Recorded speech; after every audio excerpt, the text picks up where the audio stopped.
फैजाबाद में पीटीआई कारकुनान और पुलिस आमने सामने आ गई है। पीटीआई कारकुनान की जानिब से पुलिस पर पथराव भी किया गया। इस वक्त वहां पर मौजूदा क्या सूरत हाल है, जानेंगे डॉन न्यूज के नुमाइंदे ताहिर नसीर से। ताहिर नसीर, क्या सूरत हाल आप देख रहे हैं? कंट्रोल में है पुलिस के या अब भी पथराव किया जा रहा है कारकुनान की जानिब से पुलिस पर?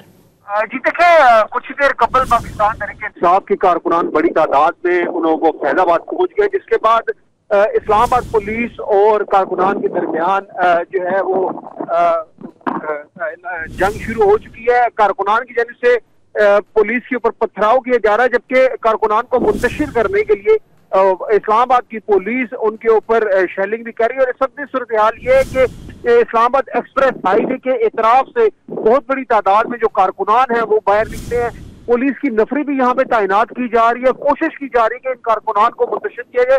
तमाम जो कारकुनान है वो इस्लामाबाद की जानिब पेशकदमी करना चाहते हैं, और जैसे ही पुलिस आमने सामने शुरू होती है तो कारकुनान की जानिब से पथराव शुरू कर दिए जाए। इस वक्त भी बहुत बड़ी तादाद में कारकुनान जो है वो एक्सप्रेस हाईवे के जो इतराफ इलाके हैं, जिनमें ढोकला खान है, सोहान है, इन इलाकों में जमा होना शुरू हो चुके हैं। और कारकुनान की कोशिश है कि किसी तरीके से वो इस्लामाबाद की जानिब पेशकदमी करें। जी बहुत शुक्रिया आपका ताहिर।